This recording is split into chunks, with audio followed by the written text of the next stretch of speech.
Madame, Monsieur, bonsoir, merci de nous rejoindre. Je vous retrouve cette fois dans l'émission Vision avant le retour de votre animateur Halim Maouchi. L'été arrive et avec lui la crainte des pannes électriques évidemment, voire des délestages rotatifs. Cette idée reste présente en particulier lors des pics des chaleurs chez nous et pourtant cela fait des années que la Sonelgaz assure l'offre électrique sans faille, même lors des pics caniculaires, en dehors évidemment des incidents techniques liés à des intempéries ou autres. Tout cela grâce à la stabilité du réseau national, grâce aussi au programme d'entretien préventif et aux plans annuels de passage vers les saisons estivales de plus en plus chaudes dans notre pays. Des investissements massifs ont été consentis par la compagnie nationale Sonelgaz pour atteindre ce résultat, avec aujourd'hui une capacité installée de plus de 27 300 MW, qui constitue l'un des parcs énergétiques africains les plus importants du continent. L'Afrique est justement le point d'ancrage de la Sonelgaz internationale. Ces premiers projets de véritables prouesses techniques et logistiques au Niger et bientôt au Tchad font déjà rayonner la filiale de Sonelgaz et aussi le savoir-faire algérien dans le domaine énergétique. Le modèle algérien suscite d'ailleurs déjà un intérêt croissant au Tchad, en Côte d'Ivoire, mais aussi au Mozambique et en Tunisie et dans plusieurs autres pays africains. On va les découvrir avec nos invités. Et évidemment, la Sonelgaz internationale va faire bénéficier ses partenaires de son expertise technique et de son know-how, et donc son savoir-faire dans la conception, la réalisation et la gestion des infrastructures électriques. Voilà donc ce que nous avons prévu pour le débat de ce soir. Yazid Djelouli, PDG de Sonelgaz International, est avec nous. Bonsoir, Monsieur Djelouli. Bonsoir, madame. Merci pour l'invitation. Merci de l'avoir accepté. Également avec nous, Monsieur Maziz Sidali, vous êtes directeur général de l'opérateur système à la Sonelgaz. Bonsoir à vous également. Bonsoir, madame. Merci pour l'invitation. Merci à vous de l'avoir accepté. Je vais commencer avec vous, Monsieur Maziz. On parle depuis quelques années déjà d'une stratégie anticipative de la Sonelgaz pour des étés sans coupure d'électricité, alors que la demande en énergie électrique est irrémédiablement, je dirais, haussière. Est-ce qu'on peut dire que chaque été est encore un défi pour nous, pour la Sonelgaz, ou est-ce que nous sommes aujourd'hui, nous maîtrisons ces phases de grande chaleur? Merci, madame. Comme vous savez, madame, que les étés, c'est synonyme d'augmentation de la demande pour le système électrique national. Donc nous, au départ, nous prévoyons cette demande-là. À la base, nous faisons des prévisions à moyen et à long terme. Donc on s'attend à ce que le système électrique soit soumis à une augmentation quand même importante de la demande, surtout en été, due essentiellement à l'utilisation intensive et massive des moyens des équipements de climatisation et des moyens de refroidissement. Donc Sonelgaz se prépare suffisamment à l'avance pour faire face à cette situation quand même stressante pour le système électrique. Donc nous faisons toutes les prévisions nécessaires donc de la demande. Donc nous avons une idée sur l'augmentation de la demande. Donc nous faisons des prévisions. Ensuite, nous préparons le parc de production pour faire face à cette demande. Donc préparer un parc de production, ce n'est pas pour l'année N+1, mais c'est suffisamment à l'avance. Nous avons les prévisions d'ajout de moyens de production sur le système électrique qui sont sur une durée de 10 années, c'est-à-dire un plan décennal pour répondre à la demande. Donc nous ne sommes plus dans les plans d'urgence qu'il y a pu y avoir par le passé. Non, on n'est pas dans les plans d'urgence du moment que, normalement, pour répondre à une demande électrique, il faut s'y prendre suffisamment à l'avance parce qu'il y a des installations de production qu'il faut préparer. Une installation de production, minimum, ça demande plus de 4 ans, 5 ans pour sa réalisation. Oui. Ensuite, il y a le réseau aussi à développer, le réseau de transport et le réseau de distribution pour répondre à la demande. Donc même les infrastructures réseau nécessitent quand même une préparation suffisamment à l'avance. Nous avons ce qu'on appelle au niveau de Sonelgaz le plan de développement du réseau de transport. Plan de développement du réseau de transport qui se fait sur une échéance, sur une période de 10 ans.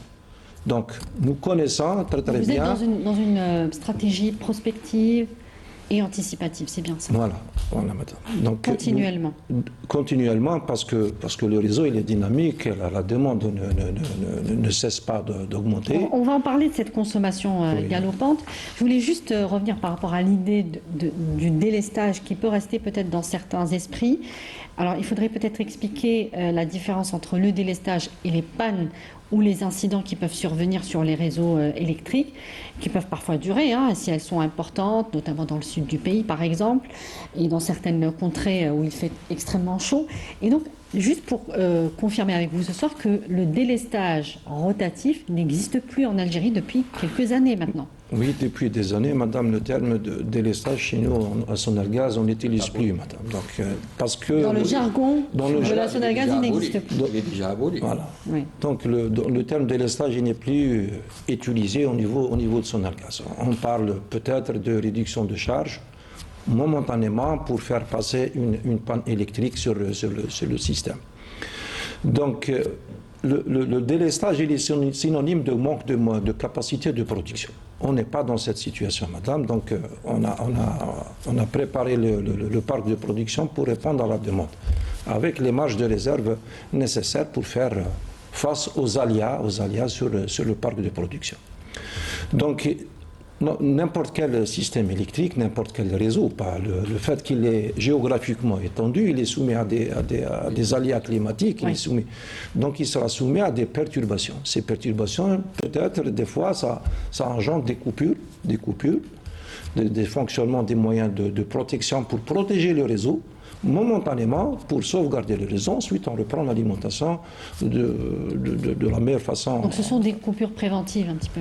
Non, c'est pas les coupures préventives, c'est pour faire face à une surcharge, à une surcharge de réseau, ou bien comme vous avez dit, les délestages. Actuellement, on n'est pas dans cette situation. Même pas. Actuellement, on n'est pas dans cette situation. Je voulais revenir sur la consommation rationnelle de l'électricité. C'est peut-être le segment aujourd'hui un peu le plus faible, disons, de peut-être notre stratégie en termes de consommation énergétique. On a longtemps hésité en Algérie à parler de rationalisation, même lors de la création de l'APRU. C'était en 1985. Et le discours officiel sur l'abondance de l'énergie a été maintenu jusqu'à très récemment. Aujourd'hui, ne faudrait-il pas justement faire plus d'efforts dans ce sens parce qu'il y a eu ce point de bascule entre 2011 et 2012 où nous avons été un peu dépassés par la demande. C'est ce qui s'est passé. Parce qu'il y a eu les fameux, qu'on appelle ça, climatiseurs, un bond extrêmement important dans la vente et plutôt dans l'achat des climatiseurs. Et le modèle de consommation énergétique des Algériens a radicalement changé à ce moment-là. Oui, madame, c'est-à-dire si on va revenir à la croissance modérée de la consommation dans les systèmes électriques mondiaux, par exemple, vous allez être aux alentours 3, 4 à 5%. On est à 6%. En 2011-2012, on était à 2 chiffres. Donc, d'une année à une autre, on augmente à plus de 10%, 14% de taux de croissance au niveau de la demande. Et on ne s'attendait pas à ce que cette demande allait augmenter à ce niveau-là. Donc, il fallait parler aussi au début de la rationalisation, pas par le fait qu'on n'a pas les moyens pour la couvrir, mais d'ordre, par exemple, économique. Maintenant, 98% du parc de production nationale est à la base des énergies fossiles, du gaz. Ouais. Donc, si on fait une action de rationalisation au niveau de la consommation d'électricité, automatiquement, ça se répercute sur la consommation du gaz. Donc, rationaliser, c'est consommer de façon modérée et ne pas avoir des taux de croissance quand même exceptionnels qui ne sont pas vus à travers dans les réseaux équivalents comme le réseau de la Qu'est-ce qu'on fait aujourd'hui pour maîtriser cette consommation ? Il y a des campagnes de sensibilisation à l'importance donc de la rationalisation.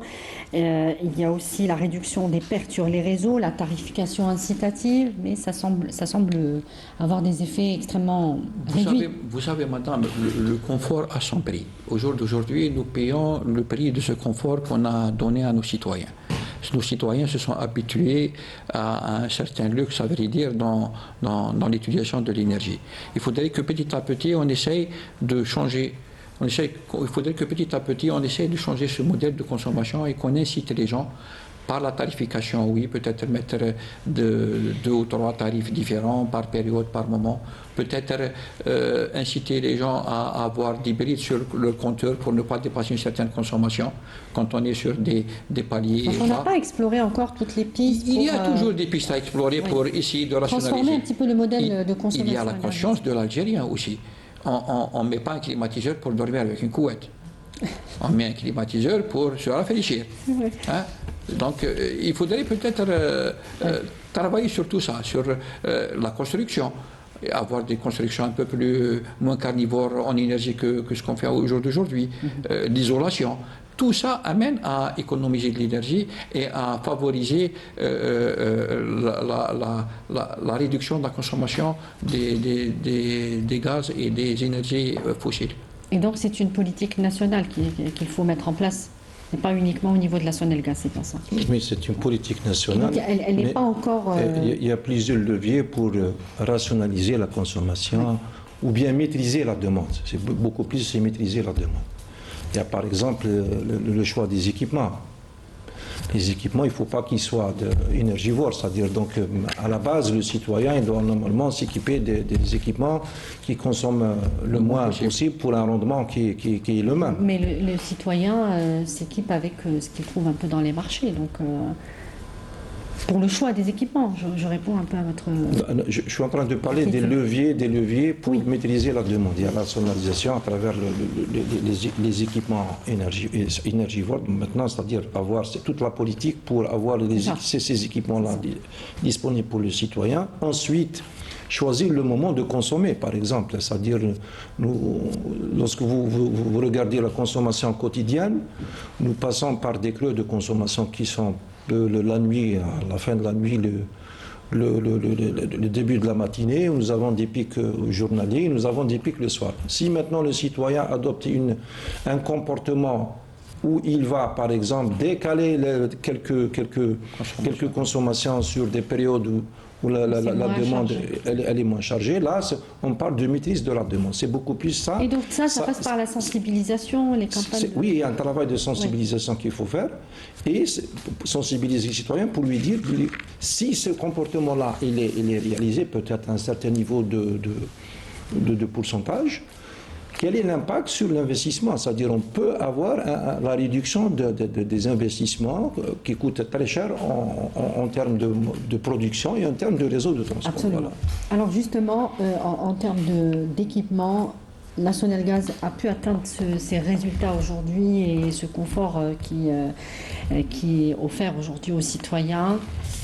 Pour l'électricité, j'entends, il y a aussi le gaz, justement grâce à des investissements massifs dans le secteur. Est-ce que vous pouvez nous en dire plus justement?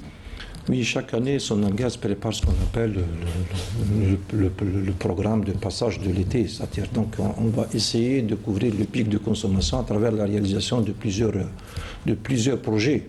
Les projets concernent premièrement la production. Il faut ajouter la production additionnelle qui permet d'assurer la couverture et d'assurer les marges. Pour l'été, il y a un surplus de production de près de 2000 MW. Voilà, pour l'été 2026, c'est près de 2000 MW. Chaque année, c'est un peu le même...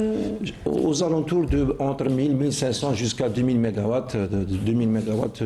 d'installation de production supplémentaire qu'il faut prévoir sur le réseau, sur le système électrique. Ajouter à cela, quand même, un nombre d'installations important de réseaux d'ouvrages de réseau de transport, allant de grandes installations de très haute tension, 400 kV, 220 kV, 60, et sans oublier les réseaux de distribution où on met quand même un nombre de kilométrages de lignes très important et un nombre de postes quand même très important chaque année. Donc il y a tout un programme d'investissement que Sonelgaz assure. أعوذ بالله من الشيطان الرجيم إن الصلاة كانت على المؤمنين كتابا موقوتا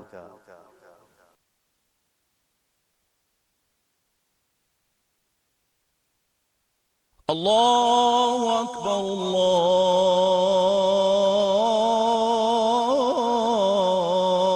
الله أكبر أشهد أن لا إله إلا الله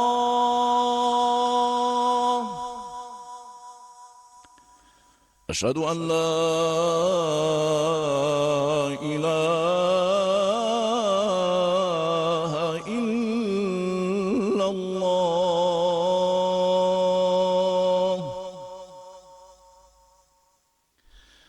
أشهد أن محمدا رسول الله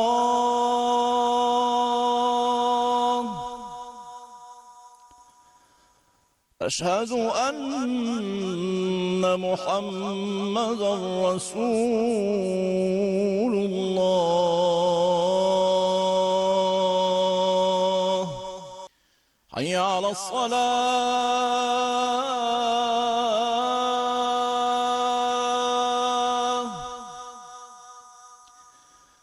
حي على الصلاة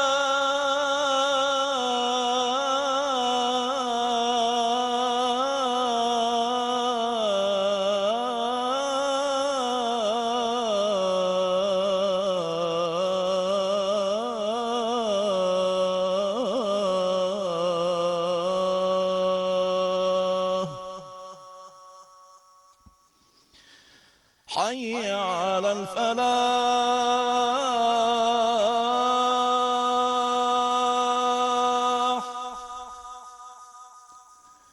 حي على الفلاح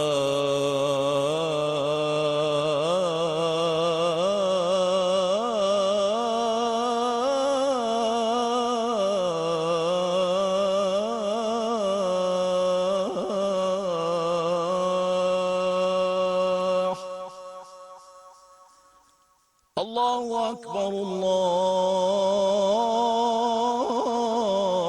الله أكبر لا إله إلا الله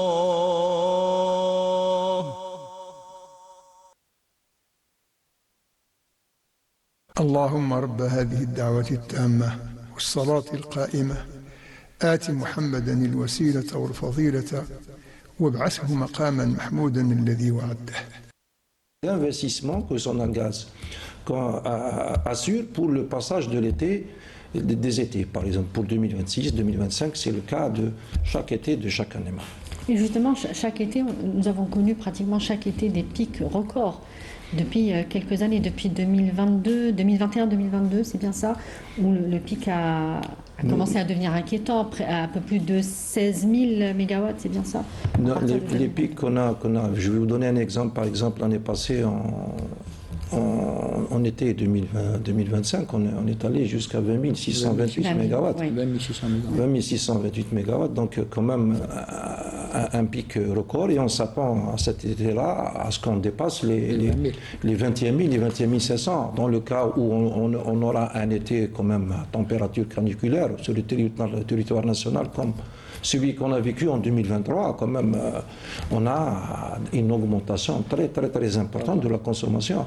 Les horaires de pic, c'est aux alentours entre 13h et 16h. C'est là où le système il est soumis à une très sollicité en termes d'appel de puissance. Vous savez, c'est combiné aussi. Quand on est en pleine canicule, le système lui-même, il a quelques difficultés à répondre parce qu'on ne produit pas une turbine qui produit 500 mégawatts en temps normal, en plein été, en pleine chaleur, elle perd un peu de sa production. Donc nous essayons de trouver les palliatifs à tout ça en même temps. C'est pour ça qu'annuellement, nous faisons des scénarios. M. Maziz est à la tête de la structure qui est en charge. On fait des scénarios hauts et des scénarios bas, et on travaille généralement sur le scénario le plus haut possible pour assurer, être sûr que rien ne nous échappe, que la consommation est couverte, que les gens ne risquent pas de tomber dans ce que vous annoncez tout à l'heure, les délestages. On ne tombe pas dans les délestages parce qu'aujourd'hui, nous travaillons sur des scénarios hauts, et les scénarios hauts nous permettent de rebondir très vite et d'assurer la consommation des citoyens. Mais M. Maziz, ces scénarios hauts, ça va être la tendance à long terme, si je puis dire, ou à moyen terme en tout cas. Les étés caniculaires, et c'est pas rien que chez nous d'ailleurs, On voit aujourd'hui que des étés similaires extrêmement chauds, on les observe en tout cas dans le sud de l'Europe par exemple, où la tendance aussi est à des saisons estivales extrêmement chaudes. Et donc nous allons dans la pérennité de ces canicules. C'est pour cela que nous, systématiquement, nous prévoyons 2 scénarios. Le scénario extrême qui est le scénario été caniculaire. Oui. Et le scénario moyen, c'est un été à température normale. Non, mais pourquoi je pose la question, c'est que si cette tendance se confirme et s'installe un petit peu dans la durée, à chaque fois, il faudra prévoir des équipements et des capacités de production supplémentaires, c'est bien ça? À Sonelgaz, on se prépare pour le scénario exceptionnel. Donc, en été, nous avons une double contrainte, c'est-à-dire nous avons l'augmentation excessive de la demande, et nous avons aussi la baisse de rendement sur nos machines, parce qu'avec l'augmentation de la température, le rendement des turbines, surtout les turbines à gaz, ils vont baisser. Donc, d'un côté, nous avons une baisse de production, d'autre côté, nous avons une augmentation de la demande. C'est pour cela que nous consentons un parc additionnel quand même consistant pour faire face à cette double contrainte qui se pose chaque été pour le système électrique. Juste à titre comparatif, pour qu'on comprenne aujourd'hui, parce que c'est bien de parler technique, mais qu'on comprenne un petit peu l'enjeu de la sécurité électrique ou énergétique. Dans notre pays, on peut se comparer peut-être à un pays qui a d'ailleurs une capacité installée un peu plus importante, l'Égypte, je vais citer l'Égypte, qui connaît des phases extrêmement difficiles de délestage tous les étés depuis quelques années. D'ailleurs, si vous pouvez nous expliquer pourquoi un pays qui produit beaucoup d'électricité connaît ces difficultés alors que nous traversons des étés plutôt sereins par rapport. Bon, le problème de l'Égypte, je n'ai pas les détails exactement, mais c'est un problème d'adéquation entre la production et la consommation. C'est là où se joue, l'enjeu il est là, c'est-à-dire il faut arriver à faire une adéquation correcte entre la production et la consommation. Donc l'offre n'est pas assez abondante par rapport à la demande, c'est ce que vous dites. Non, c'est-à-dire il faut que notre parc puisse répondre à la demande, avec les marges de réserve, de sécurité requises. Peut-être le problème, il se pose au niveau de l'offre, au niveau de la production. Au niveau de la production, nous avons différentes formes de contraintes. Il se peut que la source, le combustible de base pour faire fonctionner les installations n'est pas suffisant. Donc on a des arrêts des installations donc manque une baisse de capacité, donc on n'arrive pas à couvrir la demande. Ou bien le problème il se situe de l'autre côté au niveau de la demande. La demande, elle augmente de façon très importante chaque année. On n'arrive pas à répondre par les investissements sur les installations de production. Vous savez, un système électrique est un tout. On ne peut pas dissocier la production, du transport, de la distribution. Ça pourrait que, je ne connais pas, je parle, ça pourrait qu'ils ont une capacité de production suffisante, mais ils ont des difficultés de transport, ils ont des difficultés de distribution qui se répercutent sur le consommateur, les autres segments aussi de la chaîne de valeur. Nous, ce qu'on a fait, et Dieu merci, depuis maintenant un certain temps, nous avons travaillé sur les réseaux de distribution, les réseaux de transport et la production. En même temps, en parallèle.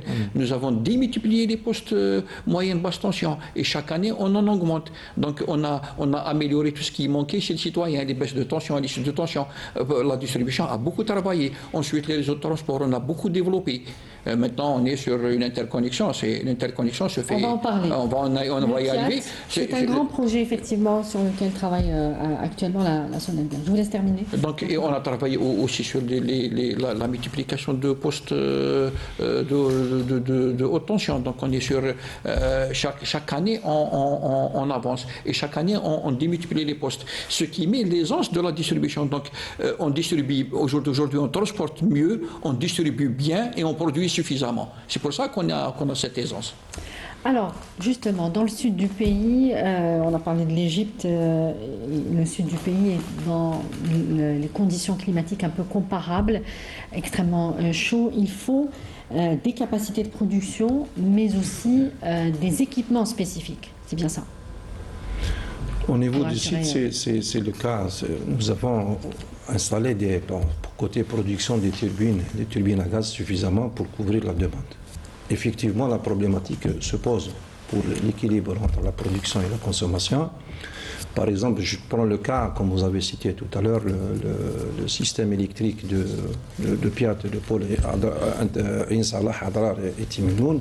C'est un système électrique quand même où on arrive à répondre aux besoins, où la demande ne cesse d'augmenter de façon considérable chaque année. C'est-à-dire chaque année, on connaît l'augmentation, l'équivalent d'une TG qu'il faut installer chaque année là-bas.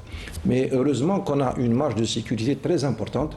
Donc nous sommes aux alentours, nous prévoyons pour ce système 490 MW et nous avons jusqu'à 590 MW de moyens de production. Donc nous allons couvrir avec la réserve suffisamment.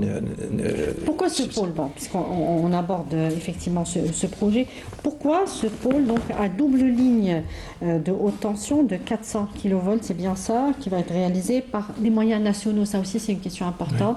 Oui. Il y a 12 entreprises qui sont dessus, 12 entreprises algériennes, c'est bien ça, et puis avec un taux d'avancement déjà de 37%. Il a été lancé quand ce projet? 2025? Non, il y avait des études qui ont été faites, des études de faisabilité technico-économique pour faire interconnecter les deux systèmes électriques, celui du sud et du nord.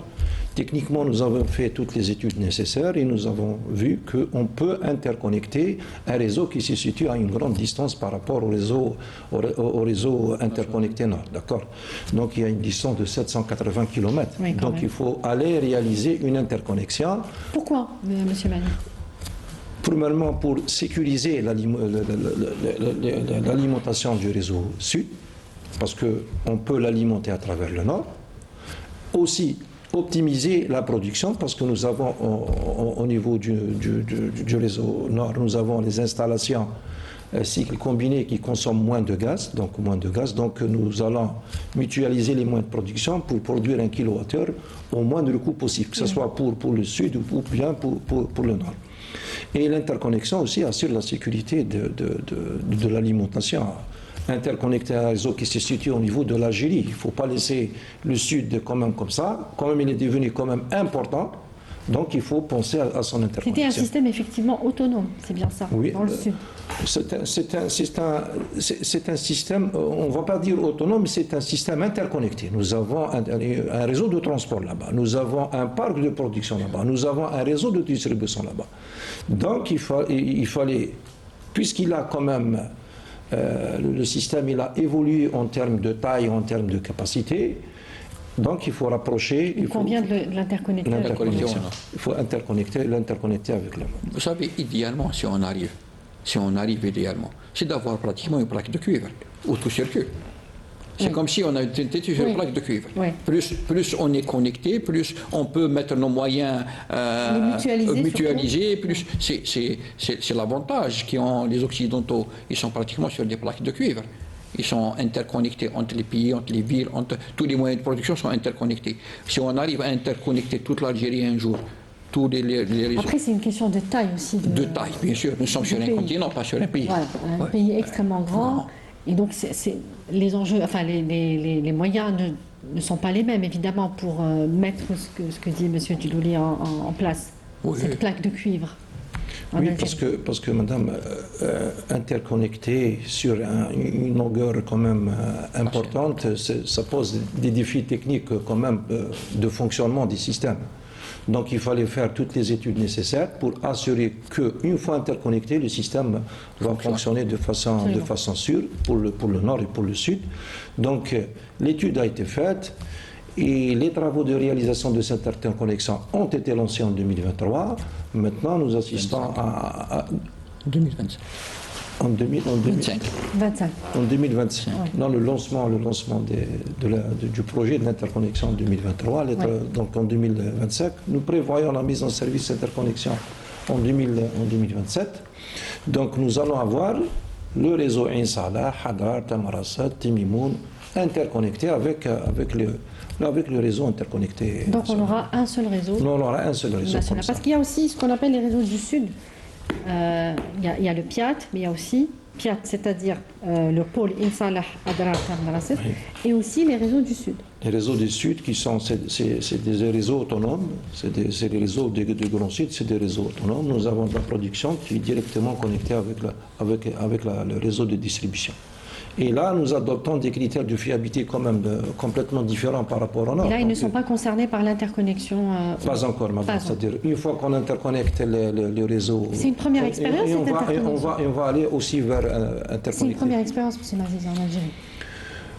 Bon, les interconnexions, on les avait déjà grands réalisées. réseaux. Nous avons réalisé l'interconnexion des oasis, nous avons interconnecté le réseau de Bchar, nous avons interconnecté le réseau de Ourgla. Ourgla, avant, elle n'était pas interconnectée avec le nord. Donc, on avance vers l'interconnexion, vers le réseau, vers la plaque de cuivre que M. Djelili a dit tout à l'heure. Et quand même, il ne faut pas oublier que l'Algérie, c'est un pays, c'est un continent. C'est un continent, effectivement. Juste un dernier mot sur un peu les projets nationaux structurants. Aujourd'hui, la Sonelgaz, on va parler aussi des énergies renouvelables, mais je vous poserai la question à vous deux, messieurs.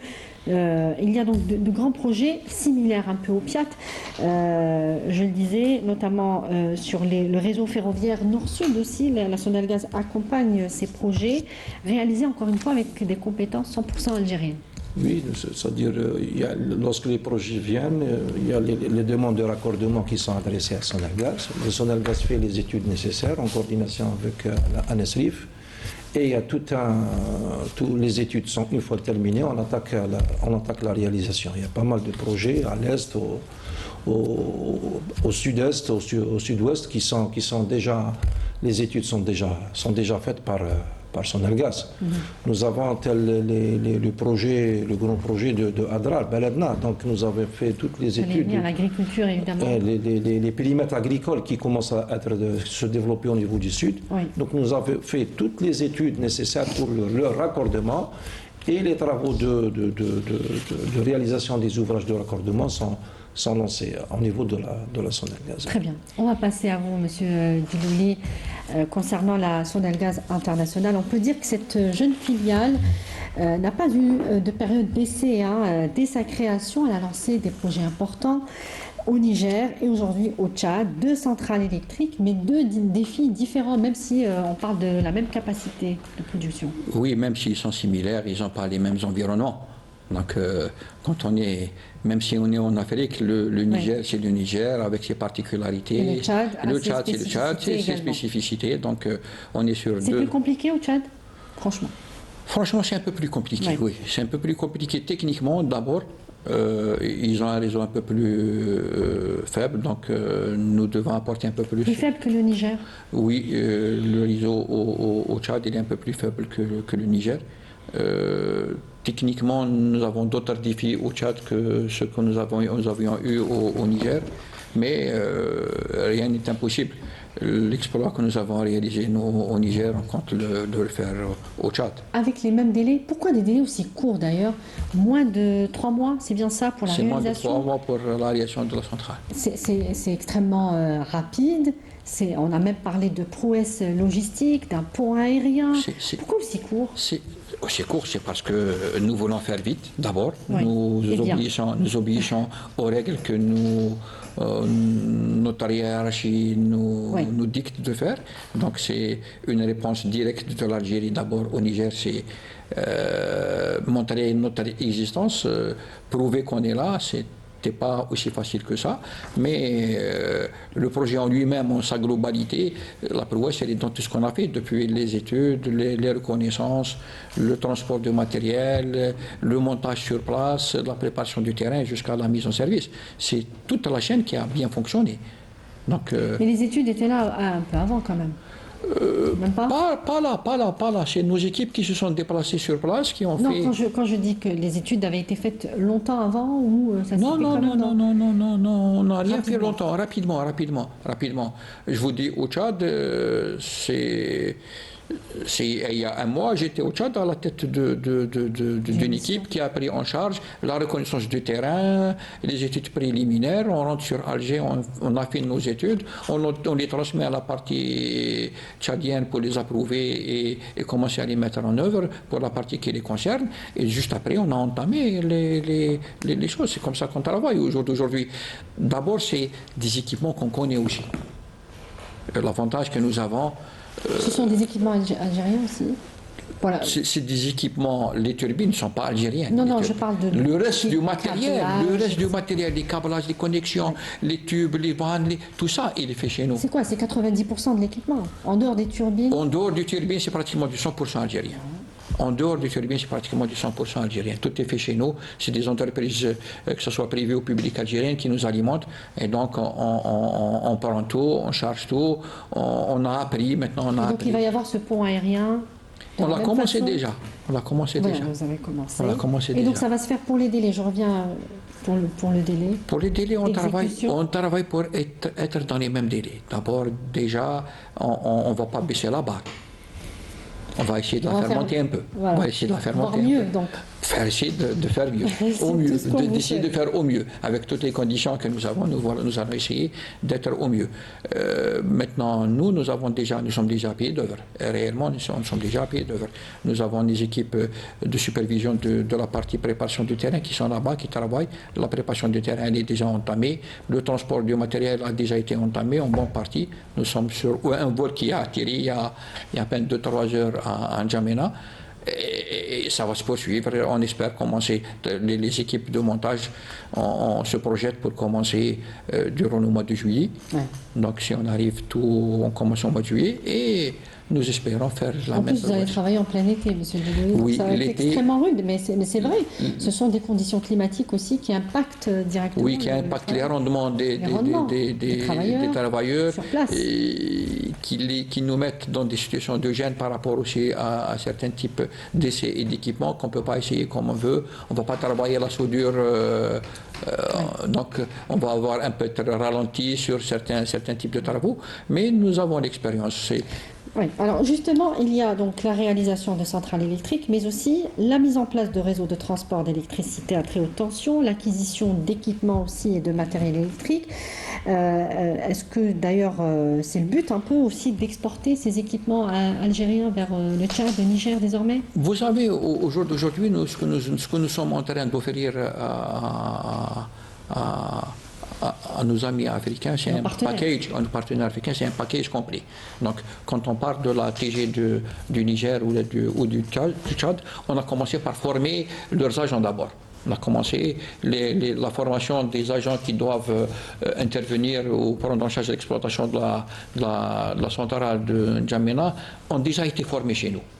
Donc, au-delà de la formation qu'on fait pour les équipements qu'on installe, on a proposé et ils ont pratiquement accepté. Nous sommes sur des finalisations de contrats avec eux sur la formation de l'ensemble de leur personnel. Des mises à niveau, des formations, nous sommes dotés, Sonargaz est doté de 5 écoles reconnues et classées d'excellence africaine. Donc, beaucoup de pays frères africains demandent à ce qu'ils intègrent ces écoles. Les premiers ont commencé, ça fait des années qu'ils sont venus chez nous. Et justement, M. Dieudonné, on va ouvrir une petite parenthèse, on se demande pourquoi ça a pris autant de temps. L'expertise algérienne dans ce domaine, elle est connue, elle est reconnue.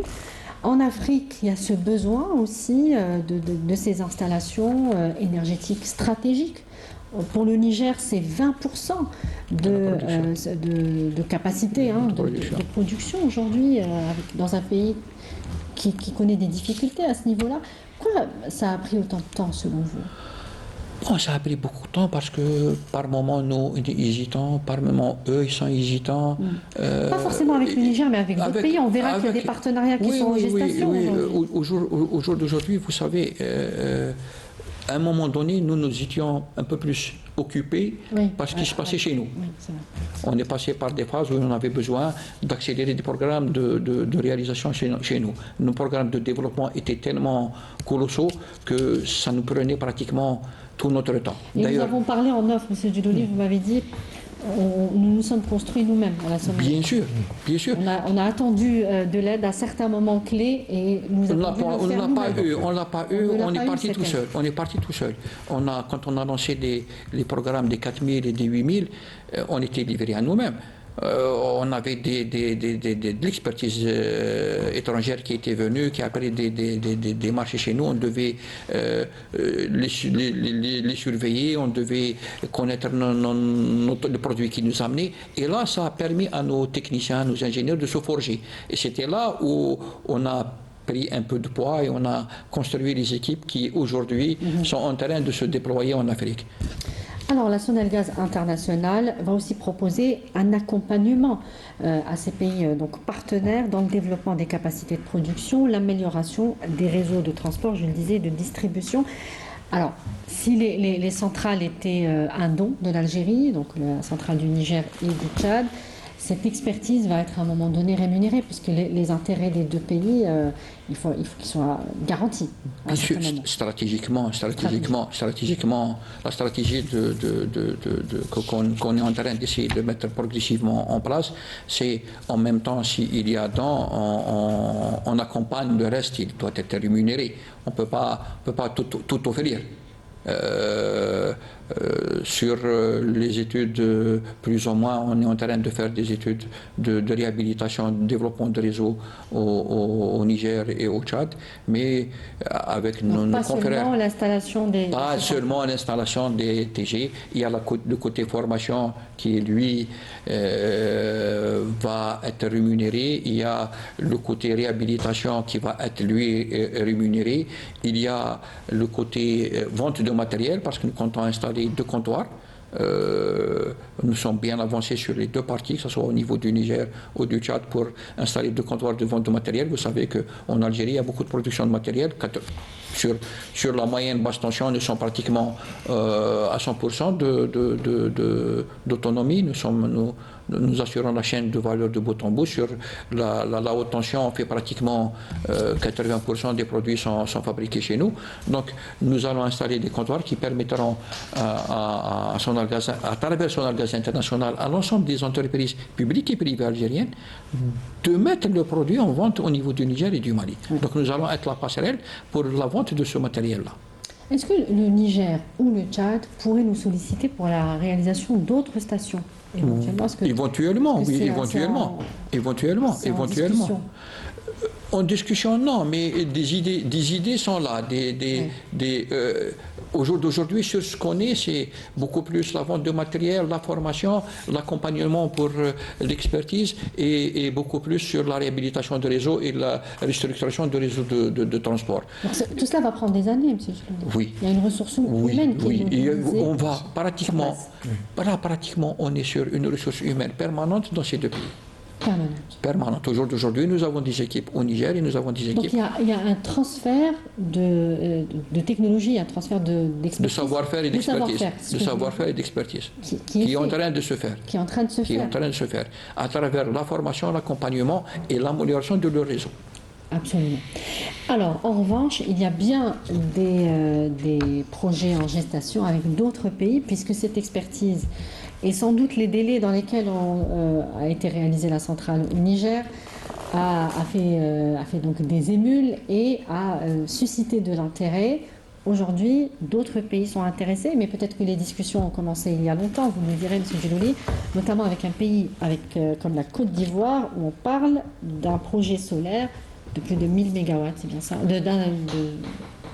de centrales électriques. Non, centrale électrique avec la Côte d'Ivoire, on est avec la Côte d'Ivoire, on est avec le Mozambique, nous avons des touches un peu ailleurs au Cameroun. Nous discutons beaucoup actuellement. Nous essayons de mettre les passerelles pour essayer aussi de utiliser ce que nous avons fait comme carte de visite pour aller sur d'autres pays.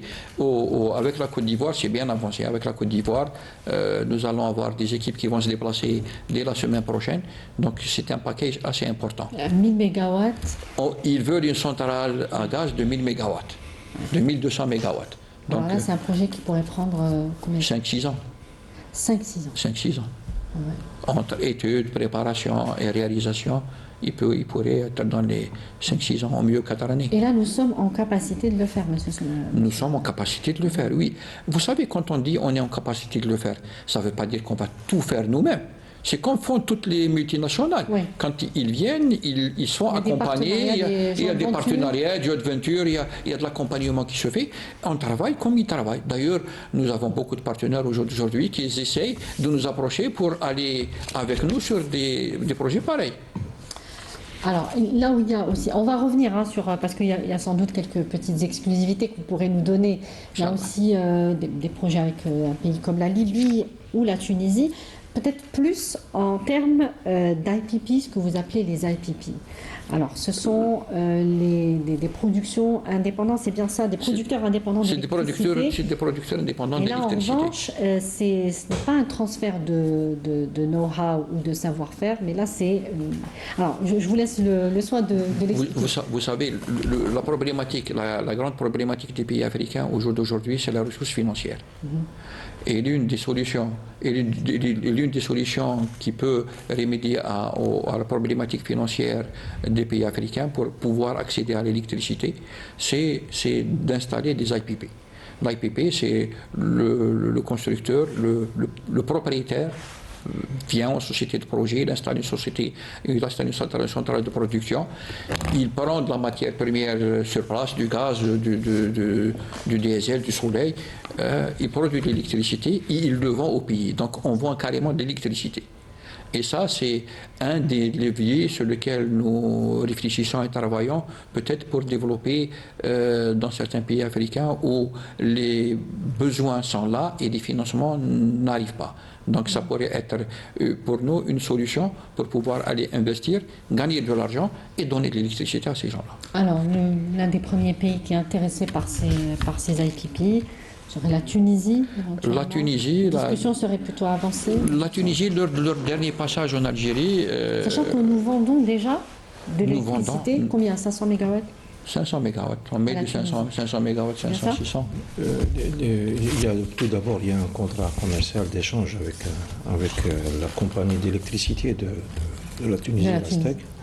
Donc dans le contrat, nous avons fixé la barre à 800 mégawatts. Donc il y a tout un programme d'échange d'énergie qui fait H24 depuis 4 ans. Donc nous sommes en train de vendre de l'électricité pour la Tunisie, H24. Donc, c'est le seul pays avec lequel nous avons ce type de contrat commercial. Oui. Donc, en termes d'échange, au niveau des interconnexions avec la Tunisie, quand même, en été, on arrive presque au maximum de capacité. C'est-à-dire que la Tunisie a exprimé un besoin à chaque jour pour répondre à la demande et son gaz, elle est là pour répondre. On a répondu durant toute l'année, même lors des pics de consommation chinois. Et donc, une IPP en Tunisie pour commencer, et peut-être aussi ailleurs, en Libye, par exemple? Non, en Libye. Ou à travers la Tunisie? Non, à travers ce que nous cherchons à travers la Libye aujourd'hui, c'est l'interconnexion. On est sur un projet d'interconnexion entre l'Algérie, la Tunisie et la Libye. Et ce projet d'interconnexion nous permettrait d'évacuer une partie de notre production sur la Libye aussi. Donc d'exporter. D'exporter. L'idée tunisienne qu'on veut exploiter, c'est eux, ils veulent peut-être une IPP en Tunisie. Nous, si on part pour une IPP, je pense que c'est pour vendre aux deux. Si l'interconnexion est là, on pourrait éventuellement mettre une partie de la production sur la Tunisie, une partie de la production sur la Libye. Très bien. Je voudrais vous poser, messieurs, une dernière question sur les énergies renouvelables, parce que ce segment est très important, notamment au niveau de la Sonelgaz, c'est la Sonelgaz qui va s'occuper de ce grand programme, ce vaste programme des 15 000 mégawatts, et qui prend enfin de l'élan avec une première phase de 3 200 mégawatts, bientôt installée pour 21 centrales photovoltaïques. Alors, quand je dis que ce plan a pris enfin son élan, parce que nous sommes restés très longtemps à ces 450 mégawatts, qu'est-ce qui fait qu'il y a eu ce bond qualitatif, rapide? Même si on va le voir, je vais citer un exemple aujourd'hui d'un pays africain. Nous avons encore des retards à rattraper dans ce domaine. Donc, comme vous connaissez, madame, nous avons le programme national des énergies renouvelables. Donc, c'est vrai qu'il a connu un certain retard dans sa réalisation parce que intégrer des énergies renouvelables dans un système électrique, c'est une problématique quand même technique très Il n'était importante. pas extrêmement prioritaire, monsieur Mali. Il n'était pas au départ Disons-le extrêmement franchement. prioritaire, mais maintenant arrivé à un certain niveau de consommation, donc maintenant il faut attaquer les énergies renouvelables pour au moins commencer à réduire la consommation du gaz pour la production d'électricité. Donc nous commençons à avoir les premières installations. Donc nous avons mis en service dernièrement 2 centrales quand même très importantes de taille. Nous avons 2 fois 200 MW. Nous allons mettre aussi une autre centrale au niveau de l'Oued de 3 fois 300 MW quand même comme production centralisée de photovoltaïque. Quand même c'est très consistant, c'est-à-dire c'est très important comme installation. Et nous sommes en train de poursuivre le programme. À la fin de l'année, peut-être, on va dépasser les 1000 MW sur le système électrique. Donc les 3200 MW, c'est sur combien de temps pour arriver à vraiment une capacité installée? 2027. 2027, on va terminer tout le programme de 3000 MW. Donc quand même, ça va être un taux d'intégration quand même important au niveau de la production d'électricité nationale. C'est-à-dire on va quand même arriver à un taux d'intégration qui va presque atteindre les 2 chiffres d'ici la fin du programme. Oui, alors justement, je parlais des retards, j'ai cité l'exemple de l'Afrique du Sud vraiment pour terminer, qui a connu à partir de l'année 2007 précisément vraiment un chaos social à cause d'un manque de production d'électricité, de l'offre énergétique globalement. Et puis un grand virage va être entrepris en 2022 par le président Ramaphosa, qui va même modifier la réglementation sur l'énergie pour donc permettre cet élan des énergies renouvelables. Et l'Afrique du Sud va importer massivement des panneaux photovoltaïques et va produire aujourd'hui, pour faire court, elle produit, l'Afrique du Sud, jusqu'à 6000 MW. Donc on est entre 2023 et 2026, en termes de délai d'exécution de ce programme. Est-ce que nous pourrions aller aussi vite, par exemple, et puisque on a atteint les 3200 MW très rapidement, est-ce que nous pourrions aussi tenir cette cadence? Tenir cette cadence n'est pas impossible. N'est pas impossible, elle est réalisable. Au jour d'aujourd'hui, c'est par rapport à un besoin. On ne réalise pas par rapport à une prouesse technique. Juste faire 6000 pour les faire en 3 années. Si nous avions besoin, quand on avait besoin d'énergie entre 2012 et 2018, nous avons entamé 2 programmes de 8000 et de 4000 MW en turbine à gaz et nous les avons réalisés. Justement, on en a besoin aujourd'hui de cette énergie renouvelable. On en a besoin, pas aux dimensions des 3200 aujourd'hui. Aujourd'hui, on intègre progressivement. Nos objectifs, c'est d'atteindre les 15 000 à horizon 2035 peut-être. Mais intégrer massivement des énergies renouvelables, ça, M. Maziz connaît un peu mieux que moi, ça a ses difficultés aussi. M. Maziz. Juste pour terminer. Bon, on peut aller sur plusieurs stratégies d'intégration. Par exemple, nous, au niveau de Sonelgaz, au niveau de l'Algérie, on a commencé par la réalisation des installations de production photovoltaïque. On n'est pas allé jusqu'au citoyen lui permettant d'installer tous les équipements photovoltaïques parce qu'il y a toute une réglementation qu'il faut préparer, tout un impact technique qu'il faut bien préparer. Monsieur Maziz, on a commencé par... Oui. Pourquoi on n'irait pas justement à... c'est un programme, changer la réglementation. C'est un programme et étudier l'opportunité. Par exemple, maintenant, on est sur les grands projets 300 MW, quand même, c'est-à-dire quand même concentré sur un point, c'est quand même l'équivalent de combien de citoyens qui va, c'est-à-dire il y a tout un arbitrage économique à faire actuellement, c'est-à-dire. Et aussi, il faut préparer la réglementation nécessaire, la réglementation technique aussi nécessaire. Quel est l'impact sur le réseau de distribution, le fait d'installer des panneaux au niveau du consommateur final. Peut-être changer toutes les installations, changer les compteurs. Donc ça a un coût. Donc on a commencé par les installations de grande puissance. Comme ça, on va aller directement vers des taux d'intégration quand même très importants en laps de temps rapide. Et ça permet aussi d'économiser quand même la consommation du combustible de base qui est le gaz de façon très importante. La consommation du combustible étant devenue inquiétante pour le moment. Merci beaucoup, messieurs. Merci de nous avoir apporté toutes ces réponses ce soir. Monsieur Maziz Sidali, je rappelle que vous êtes directeur général de l'opérateur Système à Sonelgaz. Et merci à monsieur Djelouli, également Yazid, PDG de la Sonelgaz International. Merci messieurs. Merci à vous de nous avoir suivis. On se retrouve très prochainement. Excellente suite des programmes. À bientôt. Au revoir.